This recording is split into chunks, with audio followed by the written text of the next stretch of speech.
Regardez autour de vous, vous verrez que 99% des gens respirent par le nez. C'est la voie normale. Si quelqu'un respire la bouche ouverte alors qu'il est en train de ne rien faire assis dans un fauteuil, c'est qu'il a un problème médical. Le contrôle du cœur, c'est le cœur. Le contrôle de l'intestin, c'est l'intestin. Le contrôle de la respiration, c'est le cerveau. La respiration, c'est un outil dont il faut apprendre à se servir. En respirant par le nez, on fait osciller notre cerveau au rythme de notre respiration, ce qu'on n'a pas par la bouche. Vous allez dire je suis essoufflé parce que j'ai grimpé 3 étages 4 à 4, je respire comme un bœuf et ça me gêne. Mais c'est pas les poumons qui sont en cause, c'est les muscles. Il y a vraiment partout des menaces sur la santé respiratoire. Chez vous, il y a plein de polluants. Le handicap respiratoire, il se voit pas. C'est terrible, c'est des vies rétrécies. Si j'ai envie d'être un peu radical, mettons un thème aux voitures thermiques. Les coupables ne sont pas les fumeurs. Les coupables sont ceux qui fabriquent les cigarettes et les vendent. Les grands apnéistes qui font des apnées de parfois 7-8 minutes, c'est un secret bien gardé. Ils ont des lésions cérébrales et ils ont des petits problèmes cognitifs. Mais il y a un vrai danger. Il y a un vrai danger.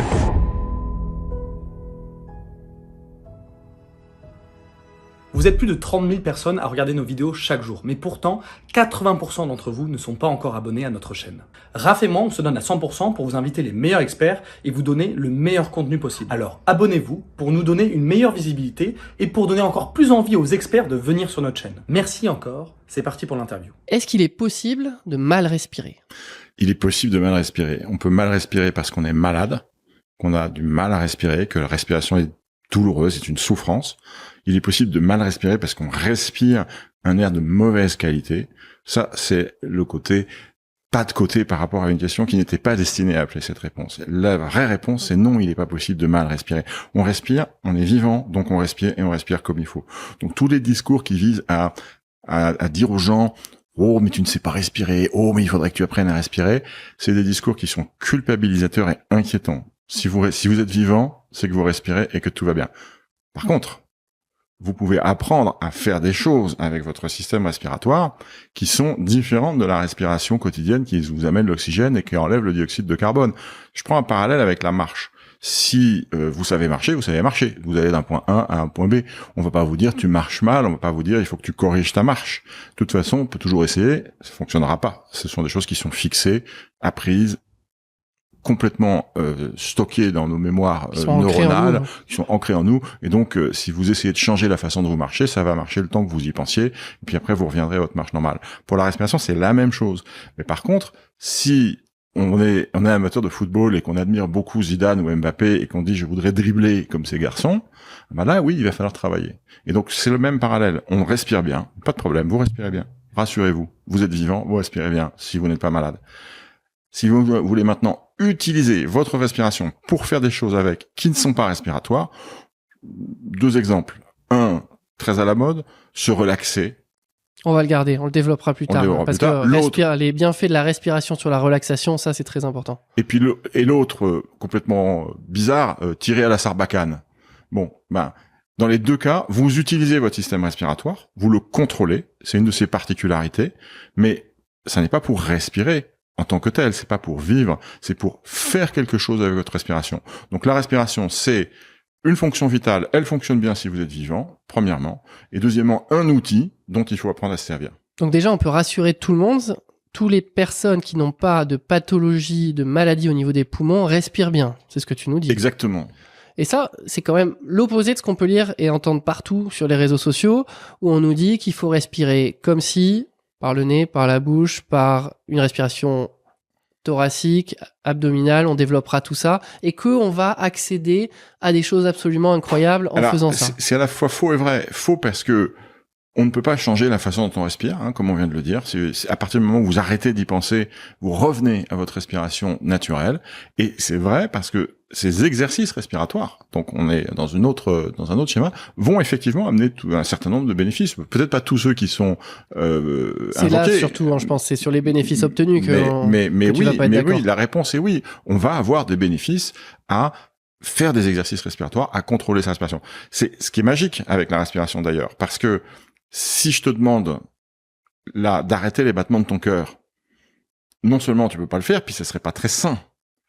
Si je te demande d'accélérer ton transit intestinal, pareil, t'es pas capable de le faire. Par contre, si je te dis prends une grande respiration, puis arrête de respirer, puis respire 4 fois rapidement, Tout le monde sait le faire, il n'y a même pas besoin d'apprendre. Et donc ça, c'est cette espèce de particularité de la respiration qui est une fonction vitale automatique. Ça commence quand à la naissance. C'est la première anxiété d'ailleurs. Quand un bébé naît, la première préoccupation des gens qui sont autour, c'est est-ce qu'il va se mettre à respirer. Est-ce qu'il a son cri dès qu'il sort du ventre de la mère. Une fois que c'est fait, personne, on n'y pense plus. On n'y revient plus. Et donc ça, c'est magique parce que on a ce contrôle, on a cette organisation qui fait que comme le contrôle de la respiration, c'est pas les poumons. Le contrôle du cœur, c'est le cœur. Le contrôle de l'intestin, c'est l'intestin. Le contrôle de la respiration, c'est le cerveau. Et donc, du fait que le contrôle, il est délocalisé, il est pas dans le thorax, il est pas dans l'organe, du coup, j'ai cette particularité qui fait que je peux contrôler ma respiration. D'ailleurs, là, je parle, je m'arrête pas de parler. Et je te laisse reprendre ta respiration. Et c'est parce que je peux contrôler ma respiration que je peux parler. Mais c'est passionnant. J'ai envie d'enchaîner, mais juste avant, parce que ça va nous amener trop loin, je vais un petit peu introduire cette vidéo. Donc, on l'a dit, on va développer des techniques pour mieux utiliser sa respiration. On va en détailler 5 et qui, du coup, seront bénéfiques pour la santé. Moi, je suis très content qu'on parle respiration ensemble parce que, comme on l'a dit, on peut entendre, lire beaucoup de choses, regarder beaucoup de choses sur les réseaux sociaux sur les bienfaits de la respiration. Et souvent, c'est des personnes non scientifiques qui le font. Je vais un petit peu empiéter sur ta présentation, mais tu es pneumologue. Du coup, je te laisse continuer et te présenter. Donc moi, je suis pneumologue, effectivement. Le pneumologue, c'est pas le médecin qui regonfle les pneus, c'est le médecin qui s'occupe des poumons. Confusion qui est parfois faite. Donc le pneumologue s'occupe des poumons et moi je m'occupe particulièrement de maladies respiratoires chroniques, donc comme l'asthme par exemple, ou une autre maladie qu'on connaît pas bien, qui a un nom barbare, qui s'appelle la BPCO, bronchopneumopathie chronique obstructive. C'est la maladie des gens qui fument. C'est 3,5 millions de Français et qui vont avoir du mal à respirer parce que leur appareil respiratoire est détérioré et leur respiration elle est pénible. Donc voilà, ça c'est ma cible de travail. Et évidemment, tous ces malades-là, ils ont du mal à respirer. En langage courant, on appelle ça l'essoufflement. Essoufflement, c'est piégeux parce que tout le monde connaît. Tous les gens qui ont monté un escalier trop vite, tous les gens qui ont fait une course un peu trop vite, ils se disent « je suis essoufflé ». Du coup, on a tendance à dire « être essoufflé, c'est pas si grave ». Mais les patients, c'est pas du tout ça. Quand ils ont du mal à respirer, c'est un essoufflement qui fait peur, c'est un essoufflement qui inquiète, c'est un essoufflement qui handicape. C'est pour ça que nous, en jargon médical, on appelle ça dyspnée. 10 de travers, DYS, comme dyslexie, et pnée, respirer. Donc je m'occupe de ça. Ça, c'est mon orientation dans la pneumologie. Par ailleurs, je suis aussi directeur d'une unité de recherche de Sorbonne Université et de l'INSERM. Et cette unité de recherche, sa cible, son programme, c'est d'étudier tout ce qui relie l'appareil respiratoire et le système nerveux. Ok, très intéressant. C'est marrant parce que les pneumologues, je sais pas, ça doit pas être à la mode les poumons. Alors je sais pas, peut-être que tu vas pas être d'accord, mais j'ai l'impression qu'on les voit pas trop. Nous, ça fait longtemps qu'on court après des pneumologues pour les faire venir pour parler des poumons. Tous les gens veulent bien manger, etc. Mais c'est vrai que souvent l'attention qui est mise pour avoir des poumons en bonne santé, pour en prendre soin, pour bien vieillir, elle est assez faible. Et pourtant, c'est assez évident d'en faire un lien avec la vie, cet aspect vital du premier souffle, et on meurt quand on s'arrête de respirer. C'est très curieux, cette situation. Donc déjà, tu as fait allusion, il y a une symbolique forte. Le premier souffle, le dernier souffle, le premier cri, le dernier souffle. Dans la littérature, dans la culture, dans les mots, le souffle est partout. L'inspiration, c'est prendre de l'air, mais c'est aussi créer. Il y a vraiment une intrication, puis pneuma, ça veut dire poumon, mais ça veut dire esprit aussi. Et psyché, ça veut dire esprit, mais ça veut dire respiration aussi. Donc il y a une interaction très forte entre la vie, la société, l'âme, la pensée et la respiration. Première chose.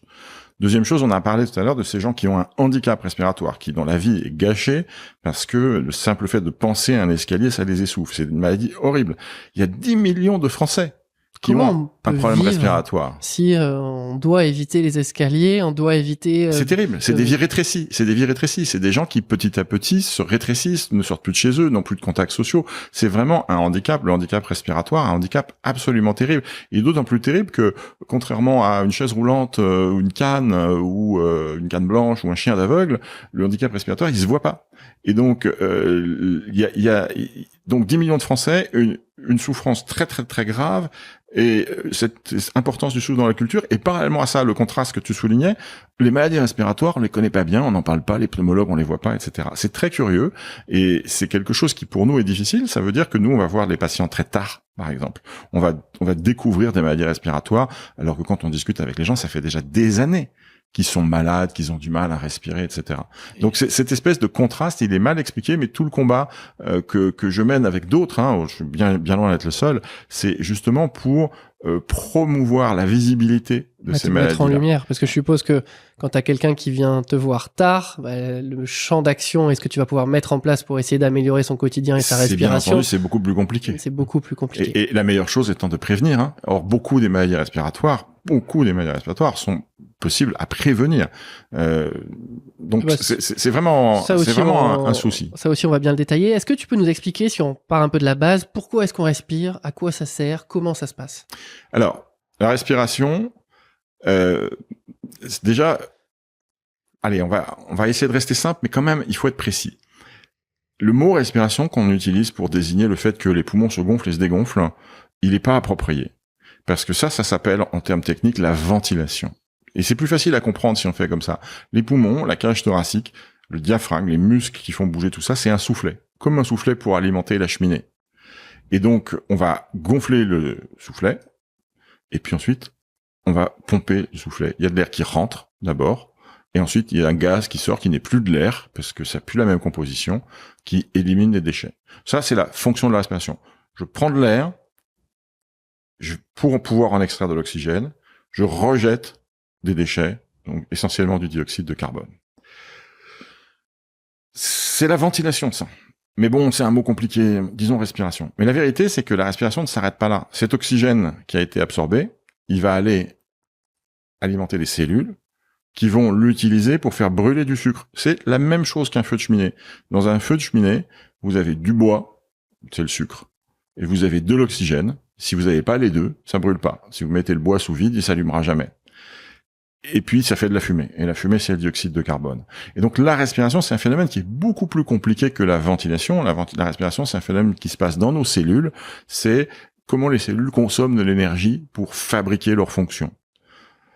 Donc, les poumons sont un facteur seulement de ça. Facteur crucial, hein. Sans les poumons, pas d'oxygène. Sans les poumons, pas d'élimination de CO2. Mais c'est qu'un facteur. Il y a d'autres facteurs. Par exemple, le cœur qui bat, il amène le sang aux cellules, et c'est de ce sang que les cellules prennent l'oxygène. Et donc, le cœur participe aussi à la respiration, si on considère la respiration dans sa vraie définition, c'est-à-dire la cellule qui brûle. Mais bon, pour notre propos du jour, on va garder respiration égale poumon qui gonfle, qui dégonfle. Et pour répondre à la question initiale, c'est pourquoi? C'est pour faire rentrer de l'oxygène et faire sortir du dioxyde de carbone. Ce que tu es en train de nous dire, c'est que absolument toutes les cellules de notre corps ont besoin de dioxygène pour fonctionner? Absolument, absolument. Et de sucre. Ok. Alors elles peuvent s'en passer, temporairement. C'est un système de secours. Donc en fait, les cellules, elles fonctionnent normalement dans un mécanisme qu'on appelle aérobie, qui utilise de l'air avec de l'oxygène.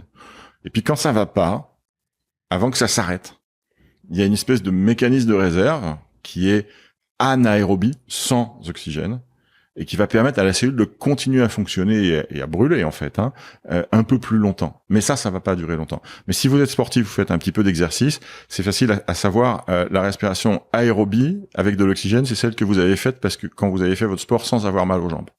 Puis à la fin, vous avez des courbatures. Ça veut dire que à la fin de votre effort, vous êtes passé en sans oxygène. Et donc, vous avez produit un autre déchet. Le déchet de la respiration avec l'oxygène, c'est le CO2.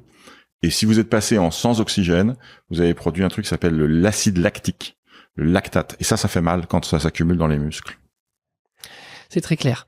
Si maintenant, du coup, on s'intéresse à la respiration, à ce que j'ai commencé à évoquer tout à l'heure, on peut effectivement respirer par le nez, on peut respirer par la bouche.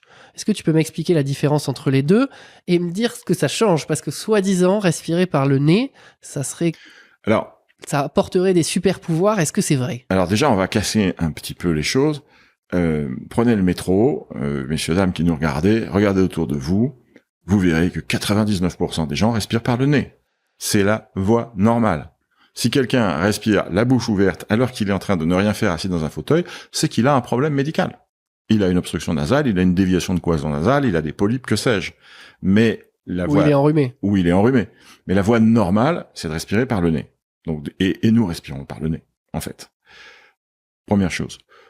Pourquoi nous respirons par le nez? Parce que c'est un système, le nez, qui permet de conditionner l'air qui vient du dehors. L'air qui vient du dehors, il est plus sec que nous, il est chargé d'impuretés, et donc de le faire passer par le nez permet de le réchauffer, premièrement, de l'humidifier, deuxièmement, et puis, grâce aux cils qu'on a dans le nez, de bloquer un certain nombre d'impuretés les plus grosses. Donc, respirer par le nez, la première chose, c'est amener dans l'organisme un air qui soit beaucoup plus facile à utiliser parce que il est chaud, il est humide, il est propre. Bon. Passionnant. Ensuite, il se trouve que au fond de notre nez, en haut de nos cavités nasales, il y a un petit endroit avec des cils qui battent. Et ces cils sont les cils olfactifs. Et ils vont, ces cils, attraper des molécules qui viennent de l'extérieur, qui sont beaucoup plus petites de celles dont on parlait tout à l'heure. Et c'est ces molécules qui vont être des molécules qu'on appelle odorantes. Et donc, respirer par le nez, premièrement, c'est conditionner l'air, comme on a dit. Deuxièmement, c'est aussi percevoir son environnement.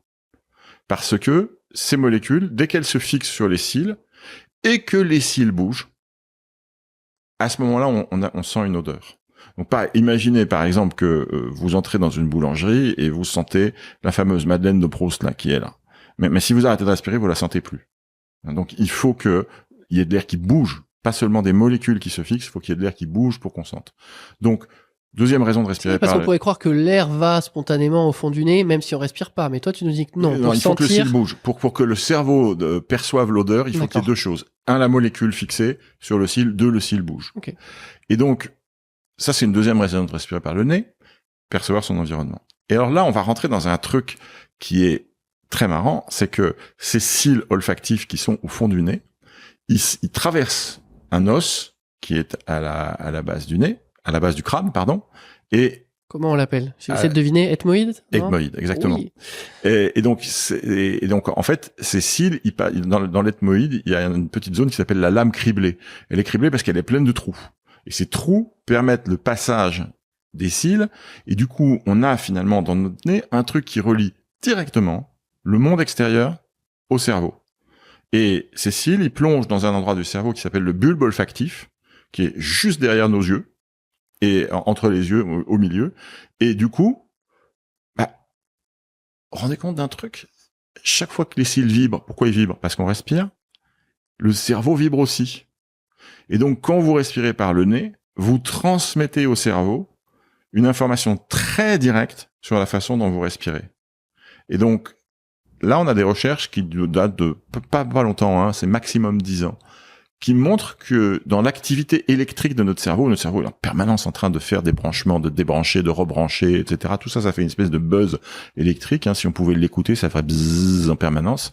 Eh bien, ce bzzz en permanence, il est marqué par une oscillation. Bzzz.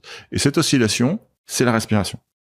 Okay. Et donc, en respirant par le nez, on fait osciller notre cerveau au rythme de notre respiration. Ce qu'on n'a pas par la bouche? Ce qu'on n'a pas par la bouche. Donc, respirer par le nez va faire osciller le cerveau. Ok, c'est gentil de faire osciller le cerveau. C'est ce que j'allais te dire. Mais c'est très intéressant parce que, alors il n'y a pas que ça, hein. Quand je respire, j'ai des muscles qui se contractent, j'ai des côtes qui bougent, j'ai les poumons qui se distendent, tout ça, ça envoie aussi des informations au cerveau. Elles sont moins directes que la voie nasale. Mais ce qu'on sait maintenant depuis quelques années, c'est que le cerveau, en permanence, il sait comment vous respirez. Et c'est super intéressant d'avoir un truc comme ça quand vous êtes un organe très compliqué qui doit faire fonctionner des choses très différentes les unes des autres en réseau coordonné en même temps. C'est pas mal d'avoir un métronome quelque part.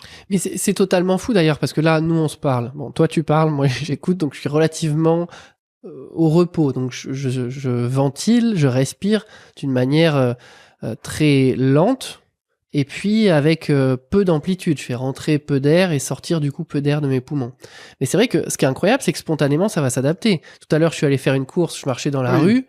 Je suppose que inconsciemment, j'ai mon cerveau qui a peut-être augmenté la fréquence respiratoire et le volume. Et quand je fais du sport, ça se fait encore automatiquement. Mais c'est pas les mêmes régions du cerveau, celles dont on était en train de parler. Alors, je vais y revenir. Je termine sur les oscillations.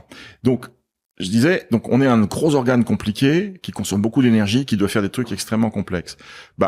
Disons que c'est un orchestre. C'est pas mal d'avoir un chef d'orchestre qui dit tiens, là on va mettre le réseau les violons et les trombones. Il faut bien qu'il y ait un repère. Et donc le cerveau, il se sert de cette information respiratoire qui vient par le nez, mais pas que, pour coordonner un tas d'actions. Ça, c'est du cerveau compliqué. Là, le cerveau dont tu parlais sur l'exercice, l'escalier, d'aller faire les courses, c'est un cerveau beaucoup plus primitif. C'est un système automatique qui dit si ce corps produit du CO2, il faut que j'en élimine. Et quand on produit du CO2, c'est parce que la production de CO2, c'est l'effort, en gros, c'est ce qu'on appelle le métabolisme. Donc, on a dans le cerveau des capteurs, mais alors c'est un cerveau beaucoup plus primitif, c'est même l'entrée du système nerveux central, ce qu'on appelle le tronc cérébral, c'est juste au-dessus de la moelle. Par là, au niveau de la nuque. Voilà, exactement. C'est un cerveau très ancien qui régule la pression artérielle, beaucoup de choses, très automatique, et ce truc-là capte le fait que tu te mets à produire du CO2. Et cette zone-là du tronc cérébral dit « Oh là là, il produit du CO2, on élimine ». Et donc, on va respirer plus vite, on va respirer plus fort. C'est complètement automatique, et fort heureusement d'ailleurs, parce que si je devais penser en disant « Tiens, là, j'ai 3 étages, il faut que je respire de telle façon », ce serait pas possible. Donc, c'est très différent. Le cerveau automatique régulant la respiration, c'est la même chose que la respiration qui se fait toute seule sans avoir à y penser 24 heures sur 24, je pourrais ajouter, et qui s'adapte toute seule aux besoins de l'organisme. Mais ce qui est incroyable, c'est aussi ce que tu as dit tout à l'heure, c'est-à-dire que c'est vrai que le cœur, c'est automatique, les battements du cœur, on n'a pas de prise dessus, le système digestif non plus, la digestion, et la respiration, il y a à la fois un aspect involontaire, on oublie et on se met à respirer la plupart du temps tout seul, et cette adaptation dont tu viens de parler, et à la fois quelque chose de volontaire. Oui. Et c'est vrai que alors peut-être que tu vas me contredire, mais je trouve pas là, en réfléchissant, en parlant avec toi, une autre fonction du corps qui a cet aspect à la fois volontaire et involontaire. Non, c'est la seule. C'est la seule. Les fonctions dites automatiques du corps, on les appelle fonctions autonomes ou fonctions végétatives. C'est des fonctions qui sont préservées même s'il n'y a pas de conscience. Donc toutes les fonctions qui, par exemple, si quelqu'un est dans le coma et qu'il a froid, il va avoir les poils qui vont se dresser. Donc il n'y a pas besoin d'avoir de conscience pour ça. Et la seule fonction qui appartient à toute cette famille et sur laquelle on peut avoir une influence volontaire directe, c'est la respiration. Vous allez me dire, oui, mais il y a des yogis qui savent ralentir leur cœur. Comment font-ils? En ralentissant leur respiration. On va parler de ça va être sympa. Du coup, tu nous as dit quand même que quand on respire par le nez, on réchauffe l'air, on l'humidifie et on le nettoie. Donc ça sous-entend que quand on le fait par la bouche, on le fait pas. Oui. En quoi est-ce que c'est négatif du coup? Parce que tu nous as dit non, c'est pas mauvais de respirer par la bouche, mais il y a quand même ces fonctions qui sont pas assurées. Si on doit respirer par la bouche, parce que on est malade ou parce qu'on fait un effort, parce que la respiration par la bouche, elle est beaucoup plus facile mécaniquement que la respiration par le nez. Ça c'est vrai, si on fait une grande inspiration par le nez, une grande aspiration par la bouche. C'est un trajet qui est plus court, ça facilite. On nettoie pas l'air et on absorbe plus de saleté. Raison pour laquelle les pneumologues vont conseiller aux gens de pas aller faire de l'exercice qui augmente la quantité d'air qu'on prend et qui le fait passer par la bouche les jours où il y a un pic de pollution, par exemple. Parce que là, c'est sûr qu'on va se mettre beaucoup plus de particules dans le poumon en respirant par la bouche qu'en respirant par le nez. Ok, super, c'est très intéressant. Donc, notre respiration, comment est-ce qu'on peut faire? On a dit que c'était très important pour la vie, on l'a beaucoup détaillé. Comment est-ce qu'on peut faire pour la préserver, pour en prendre soin au quotidien et faire en sorte que ça soit pas un élément limitant? Parce que j'ai l'impression que au niveau des poumons, par rapport à l'introduction que tu nous as faite, il faut beaucoup plus essayer de faire en sorte que ça soit pas un élément négatif plutôt qu'essayer de le développer pour que ça soit positif. Alors peut-être que je me trompe. Je suis d'accord avec ça. Et puis juste pour balayer vite fait quelque chose. Quelqu'un dit j'ai les poumons faibles parce que je suis essoufflé quand je monte 3 étages. En réalité, si cette personne n'a pas de maladie respiratoire, ses poumons ils vont très bien, il n'y a pas de problème. Simplement quand elle monte 3 étages, ses muscles vont crier « je veux de l'oxygène » et le cerveau va augmenter, comme on vient de dire, la ventilation et les gens vont sentir. On n'a pas l'habitude de sentir sa ventilation, heureusement d'ailleurs, on s'aperçoit pas qu'on respire, mais quand elle change, quand elle devient importante, on l'aperçoit. Et quand on perçoit quelque chose dont on n'a pas l'habitude, souvent c'est négatif. Donc vous allez dire « je suis essoufflé parce que j'ai grimpé 3 étages 4 à 4, je respire comme un bœuf et ça me gêne ». Mais c'est pas les poumons qui sont en cause, c'est les muscles. Les muscles Ça, c'est passionnant. Et c'est novateur. Enfin, j'en entends jamais ça. Et oui, mais c'est les muscles, parce que les muscles demandent beaucoup d'oxygène. Prenez la même personne, faites-lui faire rien 15 jours d'exercice, tous les jours. Et refaites-lui monter les 3 étages en courant. Eh bien, elle va respirer beaucoup moins fort. Parce que ces muscles ayant été entraînés ont réappris à capter l'oxygène du sang. Ils le font beaucoup plus facilement. Et du coup, il y a besoin de moins respirer fort. Donc, t'es en train de me dire que j'ai les mêmes poumons que Léon Marchand, même si je nage un peu moins vite. Ouais, oui, alors Léon Marchand, c'est un très mauvais exemple, mais bon. Très mauvais exemple. Ouais. Que la personne qui a gagné le marathon de Paris. Meilleur exemple, oui. Meilleur exemple. Donc, ça, c'est une bonne source d'espoir pour moi. Mais j'ai aussi les mêmes poumons que ma grand-mère qui a pas de pathologie particulière. Alors, pas non plus un très bon exemple, parce que les poumons, ça vieillit, et donc ta grand-mère, elle a des rides. Alors que quelqu'un qui a mon âge, qui fait du sport, et quelqu'un qui a mon âge et qui fait pas de sport, on a les mêmes poumons. On a les mêmes poumons. Mais ces poumons ne sont pas sollicités de la même manière par les muscles. Et donc, une personne très entraînée et une personne peu entraînée, la différence entre les deux, c'est que pour faire le même effort, celle qui est très entraînée, elle va ventiler pas beaucoup plus que la normale, et celle qui est peu entraînée, elle va ventiler énormément plus. Et ça va devenir gênant. Mais le poumon en tant que tel, même les muscles respiratoires, le diaphragme, tout ça, c'est pas ça qu'il faut entraîner. Alors, on va dire, ok, maintenant Léon Marchand. Léon Marchand, les gars qui font du marathon, les gars qui font du ski de fond, les gars qui grimpent les cols à vélo, eux, ils arrivent à des besoins de ventilation qui sont tellement énormes, qui dépassent toutes les réserves qu'on peut avoir. Toi, tu as beaucoup de réserves. Tu utilises quelques pourcents de ta réserve pulmonaire, et ton effort maximal, ce que tu vas faire, tu te mets sur un vélo d'appartement, tu pédales comme un fou au max, c'est pas les poumons qui vont t'arrêter. C'est les muscles, c'est le cœur. Je peux te le prouver. Tu peux faire ton effort maximal en pédalant et répondre au téléphone. Ce qui veut dire que ta respiration n'est pas suffisamment intensément stimulée pour t'empêcher d'en faire quelque chose de non respiratoire. Donc la respiration ne limite pas l'effort des gens normaux. Quand on arrive à du Léon Marchand, à du marathonien, à du ski de fond, là on va toucher à cette limite, et ces gens-là, ils vont bénéficier d'un entraînement de leurs muscles pour aller un peu au-delà de leurs limites et gagner un peu de ventilation. Mais personne lambda, il faut entraîner les muscles des cuisses, il faut pas entraîner les muscles respiratoires. Ok, très très clair. T'as parlé du coup du diaphragme. Est-ce que tu peux nous expliquer un petit peu ce que c'est, et puis nous parler aussi de l'intérêt ou pas de faire des exercices pour renforcer son diaphragme, parce que ça, c'est quelque chose aussi qu'on entend. Alors, notamment pour améliorer le diaphragme, la respiration. Le diaphragme, c'est un muscle. Hein. C'est le muscle le plus géométriquement compliqué de tout l'organisme. C'est un muscle, il faut le voir. Imaginez votre tronc. Donc, dans votre tronc, vous avez 2 parties, le thorax en haut, l'abdomen en bas. Imaginez que ce soit un cylindre. Eh ben, le diaphragme, c'est un truc qui sépare le cylindre en 2. Mais il ne le sépare pas comme un trait de coupe. Il le sépare, c'est un dôme, en fait. C'est une espèce de coupole. Voilà, on appelle ça une coupole. Du chapiteau. C'est la coupole du chapiteau, qui est placée là au milieu. Et elle va avoir 2 fonctions. Pour une première fonction, c'est de faire gonfler les poumons. Donc, quand le diaphragme, il se contracte, il descend vers le ventre. C'est pour ça qu'on dit respirer par le ventre. Respirer par le ventre, évidemment, on respire pas par le ventre. Il n'y a pas d'orifice qui permettent ça. Mais quand on dit respirer par le ventre, ça veut dire, en fait, on respire en sortant le ventre. Et ça veut dire qu'on a contracté son diaphragme. Si tu prends prends une grande respiration, là. Gonfle à fond tes poumons. Avec le nez ou avec la bouche? Comme tu veux. Donc, sur l'image, on voit Raphaël a gonflé cette partie-là. Il a gonflé son thorax. Il a fait une respiration thoracique. Mais, je vais me reculer. Je peux en faire une autre. Tu veux que je fasse une respiration abdominale? Voilà. Et donc, mets tes mains sur ton ventre pour que les gens voient bien.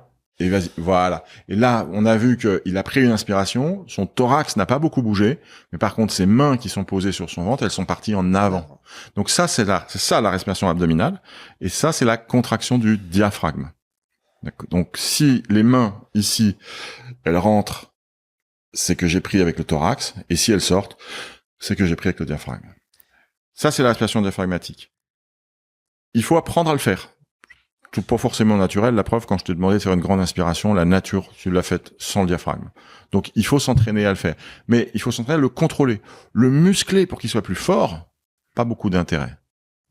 Par contre, le contrôler va avoir de l'intérêt dans les exercices respiratoires dont on parle tout à l'heure. Donc si vous respirez avec la poitrine dans la vie de tous les jours et que vous voyez que la personne à côté de vous, elle respire plus avec le ventre, bah ouais, ok, vous respirez différemment.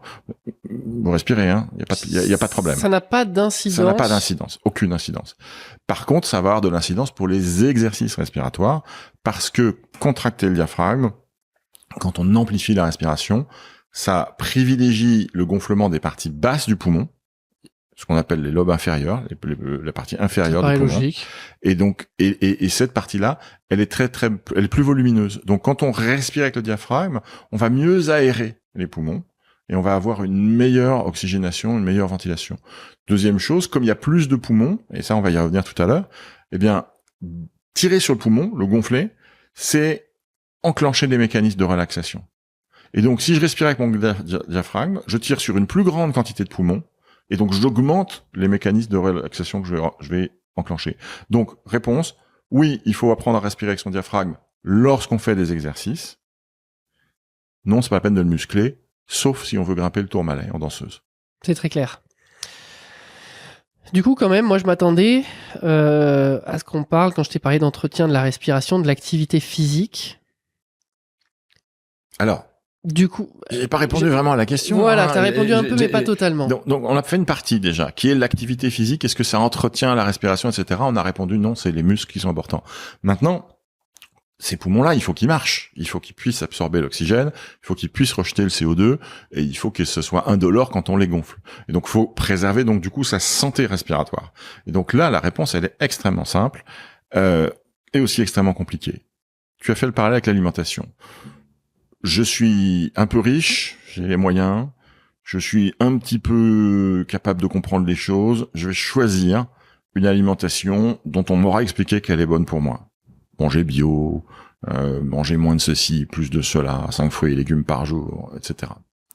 Donc je peux avoir un petit contrôle sur ce que je fais rentrer là-dedans. Pas un contrôle complet, je saurais jamais avec quoi on a aspergé le fameux 5 fruits et légumes, etc. Mais au moins je peux essayer d'avoir un contrôle complet. Respirer bio, c'est pas possible. L'air qui est dehors, il est là. Et donc, qu'est-ce que je peux faire, moi, à l'échelon individuel pour protéger mes poumons? Warning, ne pas fumer. L'agresseur principal du poumon, qui est évitable le plus simplement, c'est le tabac. Alors je dis simplement, quand on fume, c'est difficile d'arrêter de fumer, et donc les gens qui fument et qui voudraient arrêter de fumer et qui m'entendent dire c'est simple, ils sont pas contents. C'est pas ce que je veux dire du tout. Ce que je veux dire, c'est imaginons une société sans tabac, une France sans tabac, c'est 3,5 millions de personnes qui sont pas malades. Parce qu'ils n'ont pas de BPCO. Donc, notre ennemi numéro 1, ça restera toujours le tabac. Et du coup, ne pas commencer à fumer dans sa vie, c'est la meilleure façon de préserver sa santé respiratoire. Arrêter de fumer si on fume, bien entendu, c'est une très bonne façon. Mais vraiment, le message, c'est ne pas commencer à fumer. Ce message, il faut le porter aux enfants. Très tôt. Pourquoi? Parce que le tabac a une image sociale qui fait que quand on rentre au collège en 6e, on voit les grands de 3e. Oh, c'est magnifique, ils sont cool. Et ils sont cool, ils sont forts, et on voudrait être comme eux, et puis ils font un peu peur, et qu'est-ce qu'ils font? Bah, ils vapent et ils fument. Et donc, l'entrée en 6e, c'est le tournant de changement d'image du tabac, et donc il faut faire au CM2, ou au CM1, 9-11 ans, il faut faire la prévention. Et ça, c'est la préservation de la santé respiratoire. Ça, c'est numéro 1. Numéro 2. C'est le bon moment pour parler quand même, que t'as écrit un livre, Mission fume pas, objectif zéro tabac. Absolument. Alors, c'est une bande dessinée dont la cible, c'est exactement ce que je viens de dire. La cible, c'est les 9-11 ans avant qu'ils entrent en 6e. C'est un travail collaboratif qu'on a fait avec Fanny Joly, qui est scénariste, Christophe Bess, qui est dessinateur pour enfants, Cathy Simiowski, qui est mon épouse, qui est enseignante-chercheuse en didactique du français, et puis moi-même pour la partie scientifique. Et donc, dans cette bande dessinée... C'est magnifique, il y a plein d'images, donc c'est très simple, c'est adapté à la cible que vous visez. C'est vraiment 9-11 ans. C'est chez Dunod. Et c'est sorti donc fin avril. Et en fait, il y a une histoire. Et puis il y a aussi des exercices, des jeux, des choses amusantes pour convaincre les enfants que le tabac c'est mauvais pour la santé, c'est mauvais pour la liberté, c'est mauvais pour la planète. Est-ce que on sait que tous les ans sur Terre, on jette dans la nature, pas dans une poubelle, 4500 milliards de mégots de cigarettes? C'est la première cause, toujours oubliée dans toutes les choses, de microplastiques dans l'environnement. Qui mettent des milliers d'années à se dégrader. Pourquoi? Parce que les filtres de cigarettes, c'est de la cellulose. Et donc, quand la cellulose se dégrade, elle fait du plastique. Alors, c'est pas les microplastiques dont on parle d'habitude, mais on les oublie. Mais ceux-là, ils sont là, et on les retrouve dans les océans. On dit, en général, que quand on jette un mégot par terre dans la rue, ça finira par contaminer 100 à 500 litres d'eau quelque part, avec le ruissellement. Donc ça, c'est ce qu'on veut dire aux enfants. C'est qu'il n'y a pas que le côté santé, il y a le côté planète. Et puis, c'est une prison. C'est une prison. Quelqu'un qui fume un paquet de cigarettes par jour, et qui gagne le SMIC, il perd 3 mois et demi de salaire par an à fumer. Donc non seulement il y a une dépendance physique à la nicotine, mais quand vous perdez 3 mois et demi de votre salaire, c'est une dépendance sociale énorme. Le tabac, c'est une terrible violence sociale. Donc, numéro 1, notre ennemi, c'est le tabac. Après, on a d'autres ennemis. On a des ennemis qui sont environnementaux, auxquels on peut pas faire grand-chose. Les pollens, ça rend allergique, ça donne de l'asthme. Je suis bien placé pour le savoir. Ça donne de la rhinite, ça donne des allergies respiratoires. La pollution atmosphérique, industrielle, automobile, etc.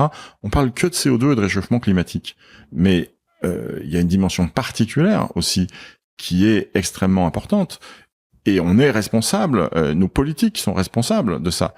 Quand vous décidez d'arrêter de faire de la circulation dans Paris en voiture pour traverser Paris, vous contribuez de façon citoyenne au fait que on protège les poumons des gens. Et puis quand il y a des épidémies de maladies infectieuses, on l'a vu avec le Covid, s'isoler, porter un masque, etc., c'est aussi protéger la santé respiratoire. Donc l'air qu'on respire, il y a qu'une seule chose qu'on peut faire de façon hyper directe, c'est le tabac. Après, le reste, c'est plus des phénomènes de société. Attention à une chose aussi, hein. Il y a des gens qui travaillent dans des environnements toxiques. Il y a des gens qui, dans leur travail, sont exposés à des toxiques respiratoires. C'est pas aussi grave que le tabac, mais c'est aussi une mesure de prévention. Des peintres, des choses comme ça en bâtiment. Les coiffeurs avec les lacs, les gens, l'amiante qui est connue. Donc il y a aussi la santé au travail. Et puis dernièrement, attention, c'est difficile de m'arrêter de parler. T'as ouvert plein de volets sur lesquels j'ai quand même envie qu'on rebondisse. Dernière chose, l'habitation. Chez vous, il y a plein de polluants aussi, parce que vous utilisez des produits ménagers, parce que vous avez repeint avec une peinture qui faisait des odeurs, parce que tiens, il y a une trace de moisi, ici il y a des champignons. Notre bibliothèque chez Ikea, et qu'il y a peut-être des produits, etc. Et donc il y a vraiment partout des menaces sur la santé respiratoire. Bon, on va détailler un peu quand même, parce que tu as ouvert plein de choses sur ce qu'il fallait, ce dont il fallait faire attention pour préserver ses poumons, si j'ai bien compris. Tu as bien sûr parlé du tabac, tu as pas mal détaillé, mais j'ai quand même quelques questions. Si on arrête de fumer, déjà quand on fume, qu'est-ce que ça fait au niveau des poumons? Alors, qu'est-ce que ça fait au niveau des poumons? Ça fait deux choses. Premièrement, ça met des substances dont les poumons ne vont pas forcément arriver à se débarrasser. Et deuxièmement, ça crée de l'inflammation. Donc, en fait, quand vous fumez, vous faites à vos poumons à peu près la même chose que quand vous posez, le bout de la cigarette allumée sur votre peau. Ça brûle. Ça fait de l'inflammation. Et donc, du coup, comment l'organisme, et quand vous avez une brûlure, qu'est-ce qui se passe? C'est rouge autour. Pourquoi c'est rouge? Parce qu'il y a un afflux de sang, parce qu'il y a un afflux de cellules et qu'on va venir cicatriser. Et puis, si vous êtes brûlé superficiellement, il n'y a pas de trace. Mais si vous êtes brûlé un peu profondément ou répétitivement, il y a une cicatrice, parce que la réparation, c'est pas une réparation intégrale. Voilà, dans les poumons, c'est ça qui se passe. On a une agression, ça fait de l'inflammation, donc il y a d'abord une destruction, il y a de l'inflammation, et la réparation est pas bonne, et donc du coup, on va détruire la fonction dont on a dit tout à l'heure, de capacité à prendre de l'oxygène et à éliminer du dioxyde de carbone. Donc ça détruit nos poumons. Ça détruit les poumons. Donc ça atteint la fonction respiratoire. Oui. T'as dit au début qu'il y avait une pathologie BPCO, bronchopneumopathie chronique obstructive, ouais, qui touche en fait que les gens qui ont fumé. Alors, en France, oui. Allez, en France, okay. 99,5%. Et ça touche combien de personnes en France? 3,5 millions de personnes. C'est quand même fou. C'est fou, hein. Quand on expose des choses simples comme ça, alors tu n'auras pas la réponse, mais je vais quand même te poser la question, pourquoi est-ce qu'on n'a pas interdit la cigarette en France? Alors, c'est pas la bonne façon de poser la question. Il faut avoir une réflexion historique et il faut dire comment la cigarette est arrivée dans les pays occidentaux. Et donc c'est une histoire qui remonte à la conquête des Amériques, hein, grosso modo. C'est Christophe Colomb qui a ramené le tabac en Europe, pas que ça, hein, les tomates aussi. Le chocolat, le cacao. Voilà, plein de choses.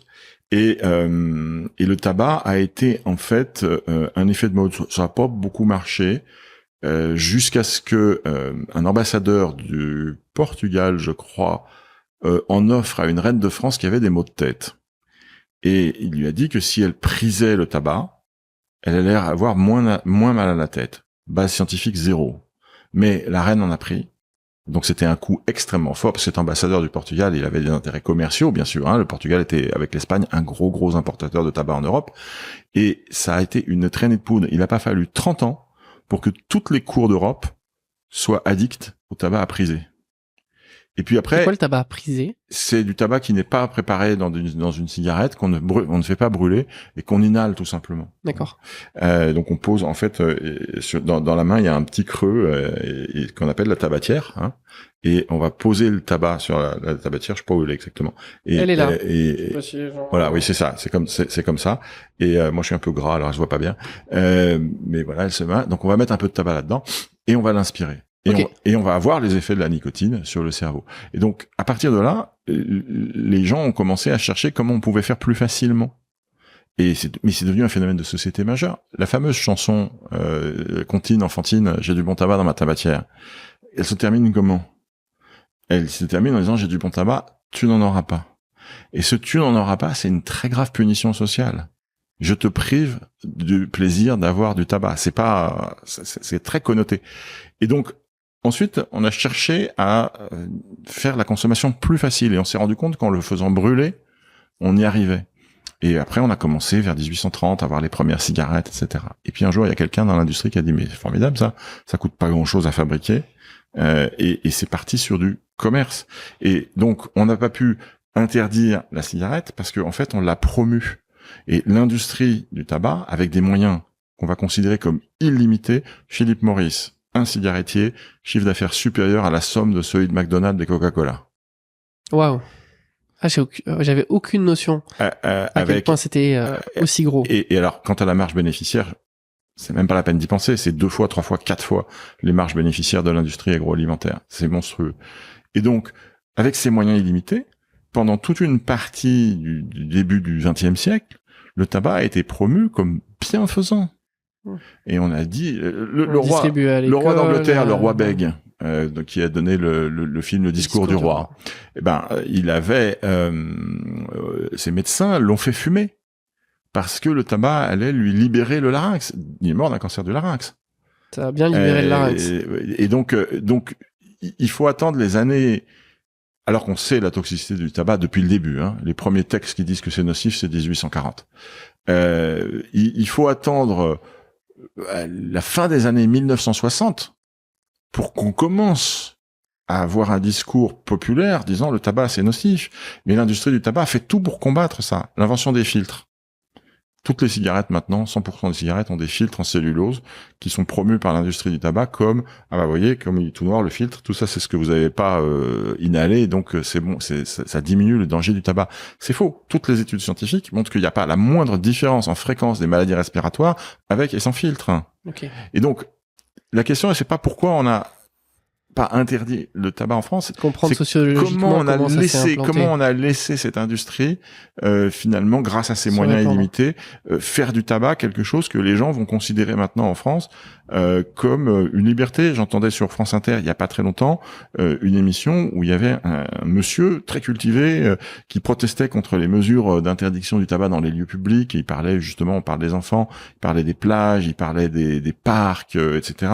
Et il trouvait scandaleux qu'on atteinte à sa liberté. Oui, c'est toujours le même argument qui est pointé du doigt. Hein. Et ça, c'est 200 ans de lobbying mensonger. Hein. Oui, parce que bon, la liberté, elle empiète sur celle des autres. Oui. Moi, quand je passe avec ma poussette, avec mes enfants, quand je reviens de la crèche, et que je passe à côté de quelqu'un qui fume, sa liberté, c'est peut-être de fumer, mais enfin, n'empêche qu'il me gêne quand je passe avec mes enfants. Et puis, les fumeurs qui disent qu'ils sont libres, c'est quand même un truc incroyable d'arriver à faire croire à des gens qui sont dépendants, qui sont prisonniers, et dire qu'ils sont libres, c'est quand même terrible. Là-dessus, j'ai une question pour toi. Moi, je suis non-fumeur, et j'ai un environnement qui fume pas. Est-ce que ça fait une différence? Du coup, des fois, quand je marche dans la rue, je suis à la terrasse d'un café, etc., il y a des gens qui vont fumer à côté de moi. Non. Est-ce qu'on estime que ça, c'est négligeable? Parce que comme je suis dans un environnement qui est Oui. 99,9% du temps non-fumeur, ou est-ce que même ces petits épisodes-là, ils sont nocifs et il faut les éviter? Non, ils sont pas nocifs, ils sont désagréables parce qu'il faut bien reconnaître que ça pue, hein. Mais ça n'est pas dangereux, ça ne pose pas de danger. Okay. Par contre, les enfants, T'auras pas le même discours avec mes petits enfants d'un an. non, c'est pas de respirer la fumée qui va les gêner, qui va être dangereux pour leur santé. Par contre, manger un mégot qu'on a trouvé par terre, Ouais. alors là, c'est la catastrophe, hein. C'est la catastrophe. Ça peut tuer un enfant, hein. Ok. Bon, on va changer de sujet. La pollution, t'en as parlé un petit peu, pollution de l'air. Qu'est-ce qu'on en fait? Parce qu'effectivement, autant la cigarette, on est actif, autant c'est difficile de savoir et d'avoir une incidence sur l'air qu'on respire, et puis de pouvoir adapter les activités qu'on fait tous les jours. Moi, je fais du sport, je cours dans Paris. On en fait quoi de ça? Est-ce que on continue? C'est quand même plutôt bénéfique pour le corps. On va être clair. Premièrement, les bénéfices apportés par l'exercice physique vont toujours être supérieurs aux maléfices apportés par l'air qu'ils font respirer. Ça, c'est très net. Et entretenir son réseau artériel, coronaire, vasculaire cérébral en faisant de la course à pied régulièrement, de l'exercice, apporte des bénéfices qui sont très supérieurs aux maléfices qui peuvent être apportés par l'air qu'on respire. Premièrement. Donc, on va certainement pas dire aux gens, ne faites pas d'exercice physique pour préserver vos poumons. Deuxièmement, on va quand même être un peu prudent. Et donc, comme je l'ai déjà dit tout à l'heure, on va recommander aux gens de pas faire de l'exercice physique, soit dans des journées de pic de pollution, soit dans des endroits qui sont pollués. Alors, avant, je disais, maintenant je peux plus parce que c'est plus le cas. Je disais, mais si tu fais ton jogging le vendredi à 18h rue de Rivoli, c'est pas terrible. Alors maintenant, la rue de Rivoli, il y a plus de voitures. Donc, moi, je cours rue de Rivoli 5 fois par semaine. Tout va bien, mais c'était pas le cas avant. Bien sûr. Et donc, le message, c'est aller courir dans des endroits qui sont très embouteillés, etc. C'est pas bien. On voit, par exemple, que les gens qui ont une maladie respiratoire, comme de l'asthme, la fréquence de l'asthme et la fréquence des crises et la facilité avec laquelle on contrôle, c'est inversement proportionnel à la distance du périphérique ou de l'autoroute. Donc, les gens qui habitent en bordure de grandes voies de circulation et qui sont asthmatiques, bah, ils sont plus malades que les gens qui sont asthmatiques et qui habitent à la campagne. Donc très clairement, éviter de s'exposer quand on peut le faire, on peut pas toujours, mais éviter de s'exposer à des pics de pollution, c'est important pour la préservation de la santé respiratoire. Mais en pratique, ça veut dire quoi? Parce que je pense que je traduis pas de grands secrets, t'es venu ici en vélo. Absolument. Ça veut dire qu'il y a des jours où tu ne vas pas travailler en vélo quand tu sais qu'il y a trop de pollution? En pratique non, parce que je fais du vélo de transport sans faire vraiment de l'exercice physique. Je me mets pas en position d'hyperventiler quand je fais du vélo. Ok, donc ça joue aussi l'intensité de l'activité par rapport aux bienfaits et aux méfaits de l'air ambiant. Quelqu'un qui est assis dans son fauteuil toute la journée et qui dort et qui fait sa nuit, il aura respiré sur les 24 heures à peu près 15 000 litres d'air. Donc c'est comme si j'avais bu 15 000 bouteilles d'Évian. Cette quantité d'air, si la personne fait 1 heure d'exercice ou 2 heures d'exercice, elle va doubler.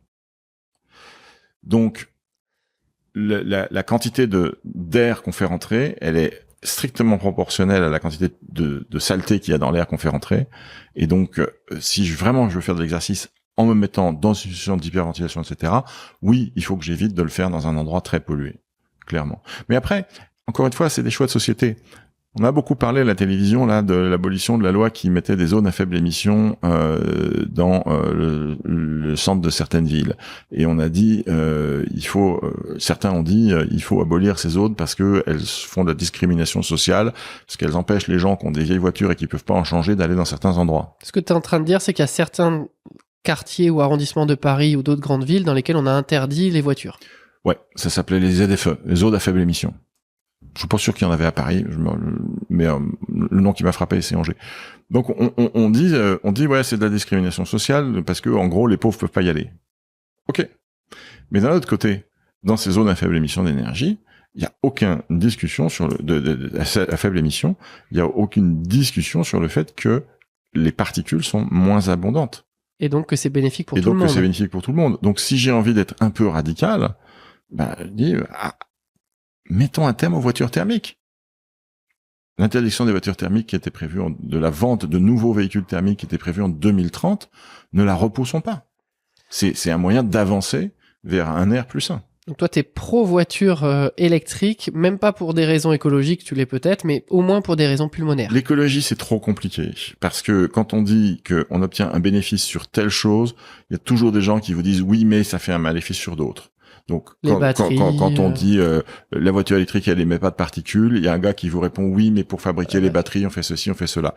Moi, je veux pas prendre de parti là-dedans. Je réponds juste à une question simple. C'est comment on fait pour qu'il y ait moins de particules dans l'air et que ça soit moins dangereux pour la santé? La réponse, c'est on arrête de faire des moteurs thermiques.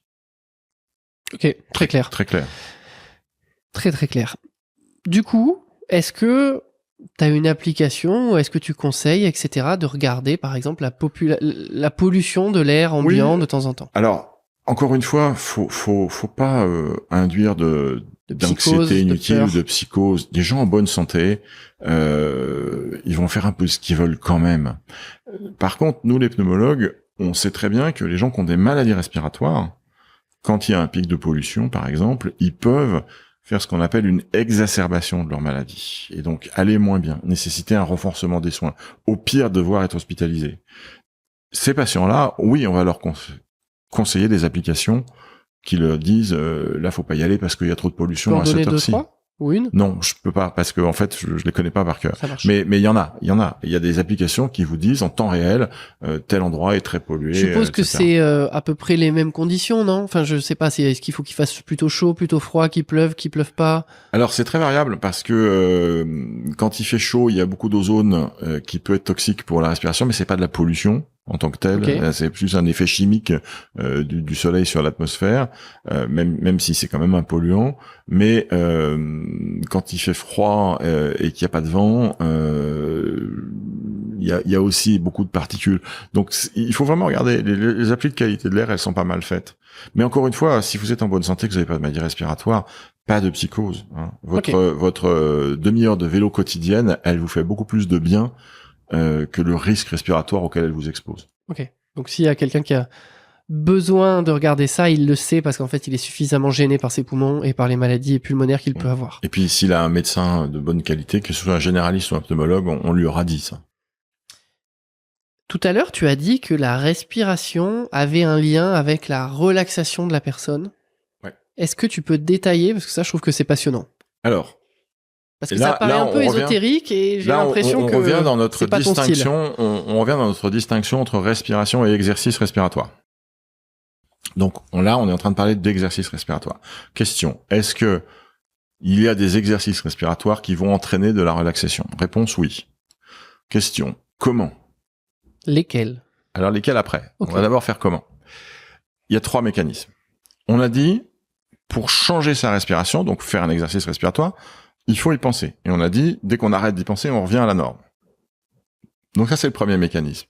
Si je concentre ma pensée sur quelque chose, je vais arrêter de penser à d'autres choses.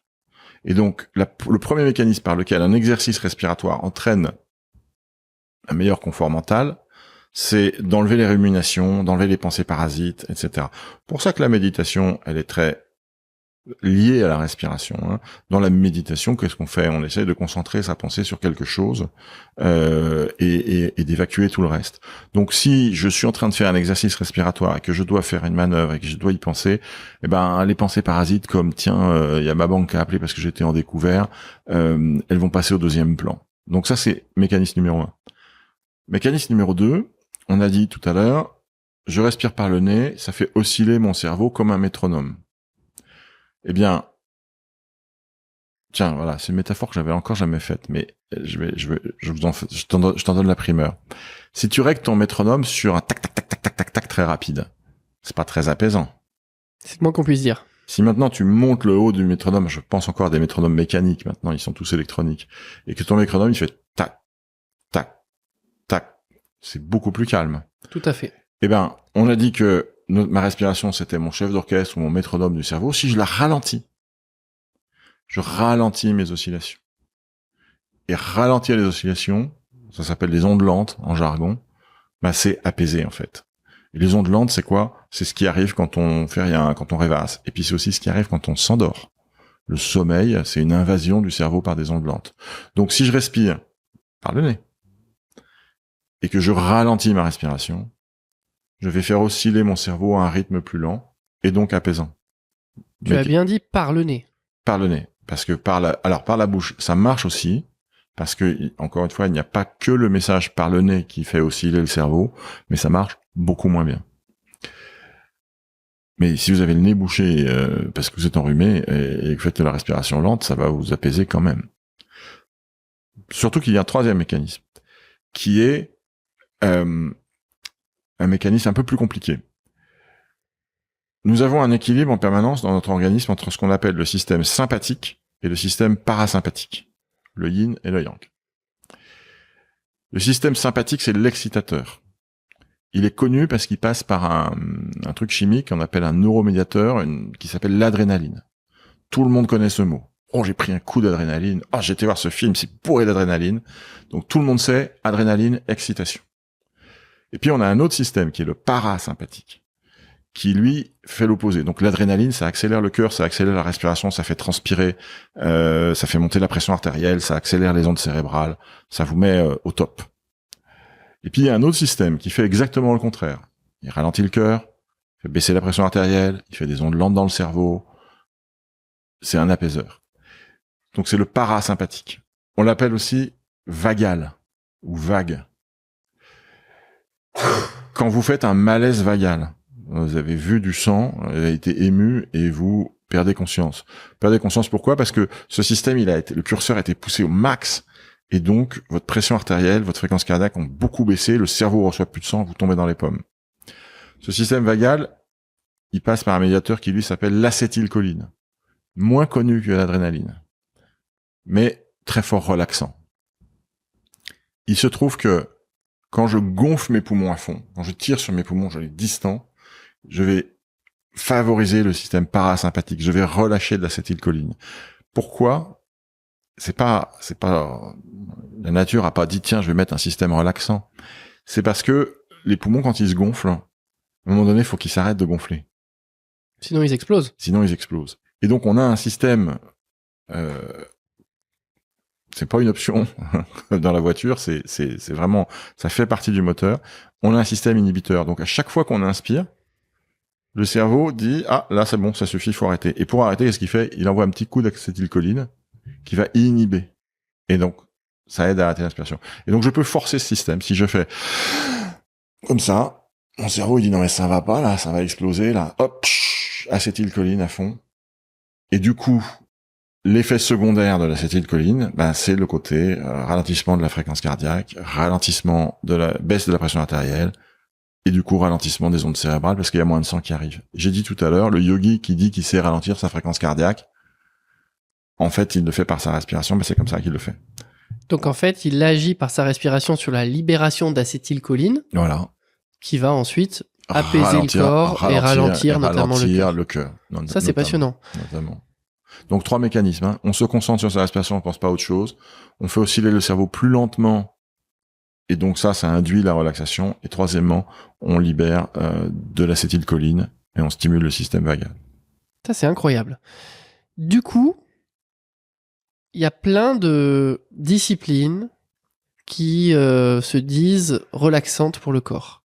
Qu'est-ce qu'on peut penser peut-être à la méditation, à la cohérence cardiaque, même à du yoga, du pilates, du tai chi, etc. En fait, elles agissent tous par le même point commun, c'est la respiration. Oui, absolument. Et le point commun, c'est il faut une respiration ample. Alors les gens disent non, il faut une respiration lente. Non. En fait, si elle est lente, elle est forcément ample. Parce que la quantité d'air qui va circuler dans mon corps, elle est le résultat de la multiplication de combien de fois je respire par combien de quantité je respire. La fréquence respiratoire par le volume respiré. Et ce chiffre-là, il bouge pas. Donc, par exemple, moi je suis grand et gros, j'ai besoin de beaucoup d'air, on va dire 10 litres par minute. Et il faut que j'ai 10 litres par minute. 10, c'est 20 fois 500, ou c'est 10 fois 100, ou c'est 5 fois, ou c'est 10 litres, c'est 20 fois un demi-litre, ou bien 10 fois 1 litre, ou bien 5 fois 2 litres, ou bien 1 fois 10 litres. Bon, une fois des litres, je peux pas, mes poumons sont pas assez grands. Ça fait combien un poumon en litres? Alors, ça dépend de l'âge, de la taille et du sexe. Ouais.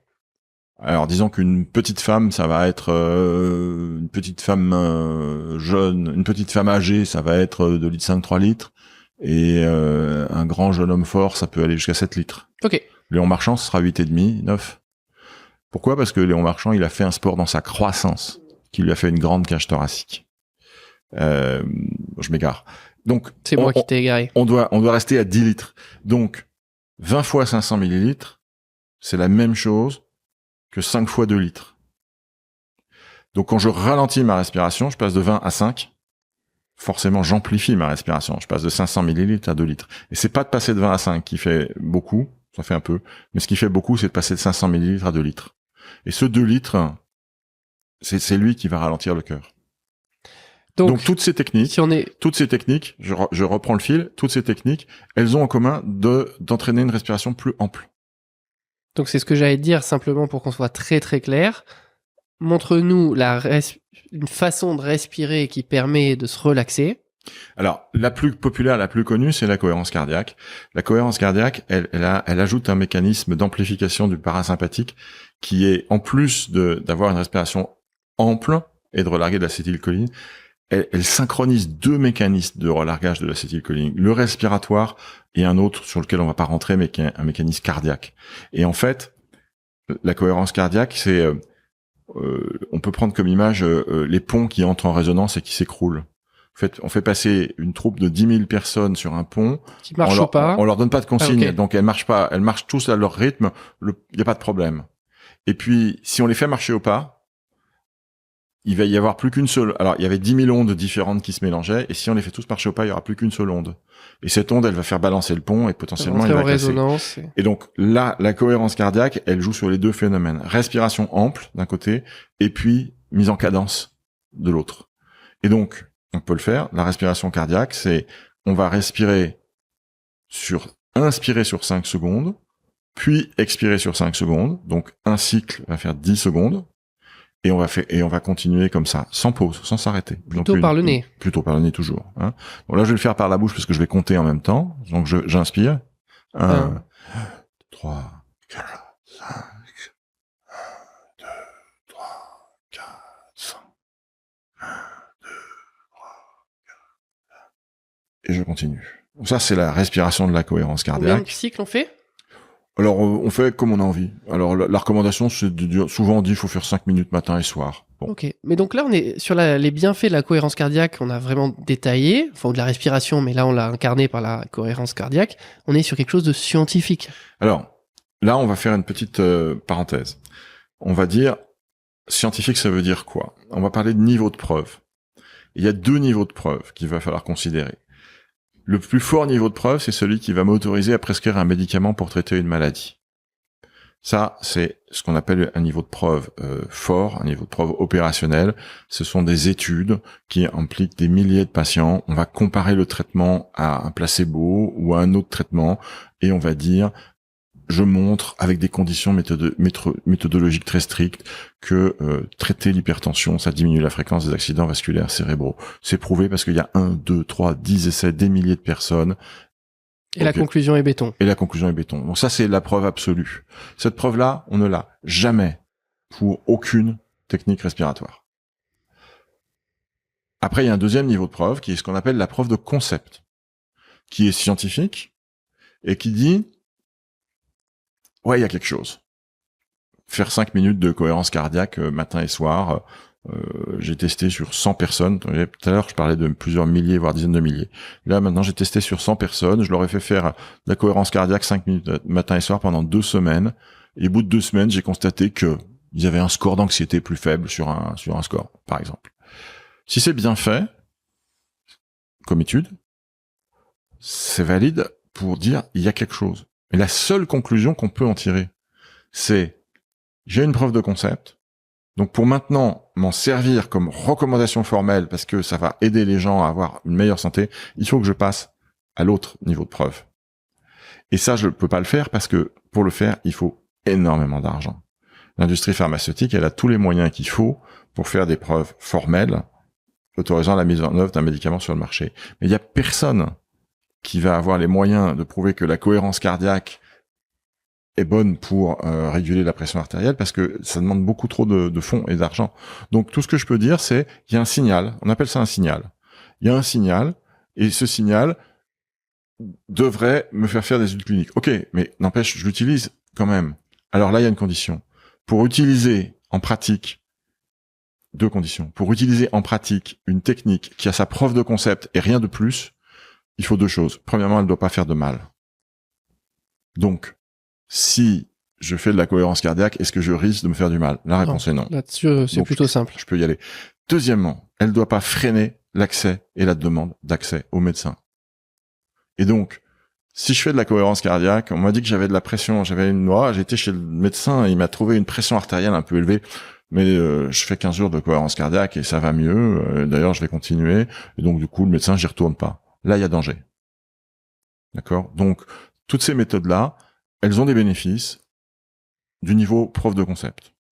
Par contre, si on se dit je veux faire un petit peu de cohérence cardiaque pour me sentir mieux et être un peu plus détendu, pas de problème. Là, il n'y a pas de problème. Ça marche, c'est prouvé. On a parlé de la respiration et de techniques respiratoires. Du coup, est-ce que d'une manière générale, il y a un intérêt à faire des exercices respiratoires pour améliorer sa respiration? On a par exemple en tête peut-être des images avec des apnéistes où on les voit, je sais pas comment on peut dire ça, avaler de l'air ou des choses comme ça. Ouais, ça, ils en ont besoin parce que les apnéistes, ils veulent avoir le plus d'oxygène possible pour tenir le plus longtemps possible. Mais le commun des mortels n'en a pas besoin. Les exercices respiratoires, ils améliorent pas le poumon, ils améliorent le cerveau. Et par exemple, dans un autre livre que j'ai écrit, je raconte l'anecdote qu'il y a un collègue qui est mon voisin de bureau, qui s'est mis à faire de l'apnée comme ça statique en piscine parce que en fait il voulait un peu savoir ce que ses patients éprouvaient, etc. Donc il est allé prendre des cours d'apnée avec un moniteur et le premier jour il a fait comme tout le monde, hein. Les gens qui font 30 secondes d'apnée, ils sont déjà pas mauvais, hein. Donc 30 secondes c'est très court, hein. Dans le dernier Tom Cruise, le mec il fait 2 heures d'apnée pour aller désamorcer un sous-marin nucléaire, je suis admiratif. Mais quelqu'un qui est standard, 30 secondes c'est déjà beaucoup. La majorité des gens tiennent pas 30 secondes. Tu viens de spolier le dernier Mission Impossible, c'est ça?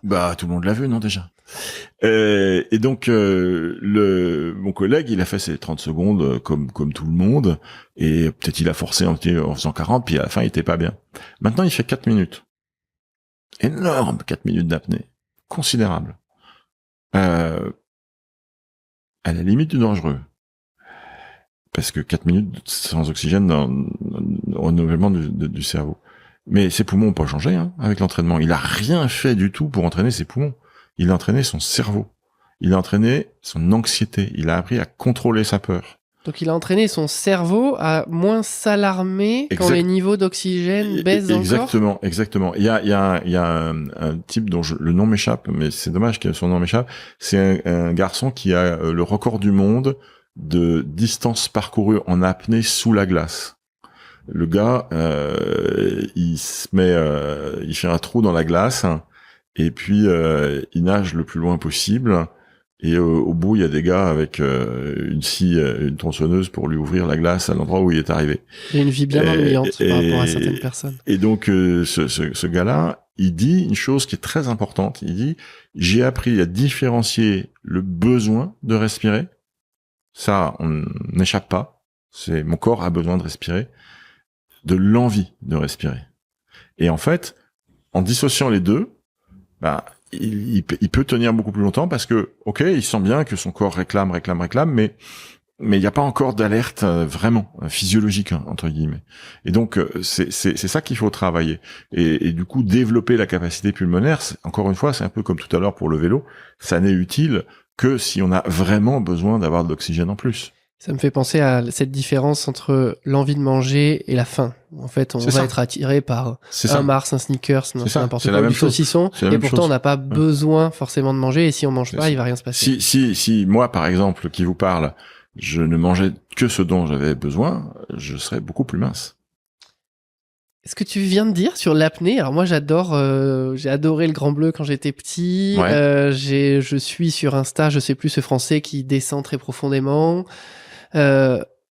enfin, par rapport à ce que tu viens de me dire, je vais m'attirer les foudres, mais c'est un sport de con, en fait. Parce que le but, c'est de repousser le plus possible ses limites à la limite de la vie, de ce qui est vital, de ce qu'on peut supporter pour... Alors. Et donc, en fait, on va forcément à l'échec un jour. Alors, toi, tu as vu le Grand Bleu quand tu étais jeune, donc très très loin du moment où il est sorti dans les salles de cinéma. Moi, je suis un tout petit peu moins jeune que toi, à peine, mais un tout petit peu. Et donc le Grand Bleu, je l'ai vu en salle en 88 quand il est sorti. Et j'ai pas été le seul à le voir en salle. Plein de gens l'ont vu en salle en même temps que moi. Et moi, à l'époque, j'étais en fin d'internat de pneumologie. Ah oui. Et en début de clinica. Et on a eu des accidents de baignoire. Plein. C'est énorme. Plein. Mais ce que je veux dire, parce que j'ai été des gens se sont noyés dans leur baignoire. Ce que je veux dire, où j'ai été un petit peu violent en qualifiant le sport de con, c'est qu'en fait, il y a aucun bienfait pour la santé. C'est ça que je veux dire. Aucun, strictement aucun.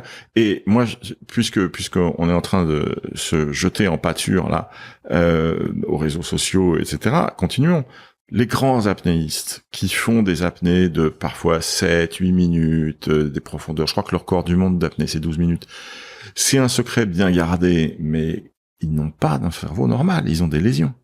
Les rares études qu'on a réussi à faire, qui ont pu être faites, ils ont des lésions cérébrales et ils ont des petits problèmes cognitifs. Alors on peut pas le dire parce que ça fait pas rêver. Parce que ça fait des images, mais c'est magnifique. Puis ça conduirait à interdire ce sport. Mais il y a un vrai danger. Il y a un vrai danger.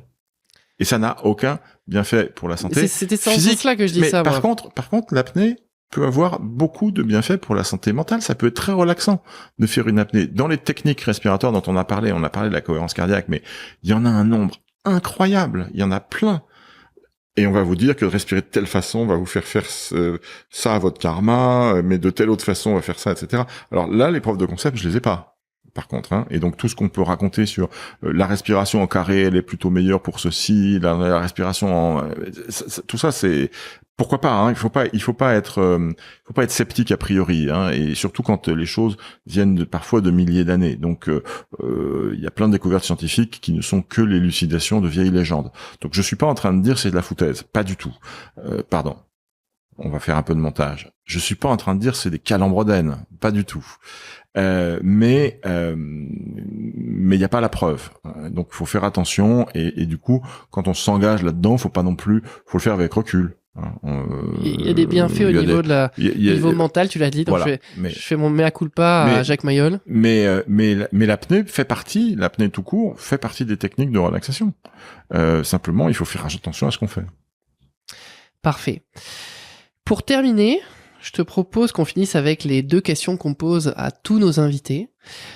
Toi, si tu devais partager un seul conseil à tes patients pour améliorer leur santé, lequel choisirais-tu ? Alors, c'est pas la même réponse si c'est à mes patients ou si c'est à tes auditeurs. Eh ben vas-y, je te laisse faire les 2 alors. Alors, tes patients, à tes auditeurs, ne commencez jamais à fumer. Convainquez vos enfants et vos petits-enfants de ne pas fumer. Et à mes patients, arrêtez de fumer. Je rappelle quand même une chose à ce sujet-là, c'est que les fumeurs ne sont coupables de rien. Les fumeurs sont des victimes, sont des gens qu'il faut aider, ce sont les victimes d'une industrie qui n'a aucun scrupule, qui est toxique, qui est hyper puissante. Et je rappelle, juste pour l'anecdote, que l'industrie du tabac ajoute dans les cigarettes de la chimie pour que l'addiction survienne plus tôt. Donc ce sont de vrais empoisonneurs. Et donc les coupables ne sont pas les fumeurs. Les coupables sont ceux qui fabriquent les cigarettes et les vendent. Les complices sont ceux qui sont complaisants à l'égard de ces gens-là. Et les victimes, c'est les fumeurs. C'est très clair. La nuance que tu as faite entre tes patients et nos auditeurs démontre bien que la grande partie de tes patients sont fumeurs. Ah oui, bien sûr. Bien sûr. S'il n'y avait dans un monde sans tabac, tu es au chômage. Non, parce qu'il y a l'asthme, parce qu'il y a d'autres maladies, mais c'est quand même ça quand même diminue considérablement la proportion. Et deuxième question, toi, qu'as-tu changé récemment dans ta vie pour améliorer ta santé ? Alors je sais pas si récemment ça dépend ce qu'on appelle récent, mais la dernière chose notable que tu as moi fait. je circule à vélo maintenant.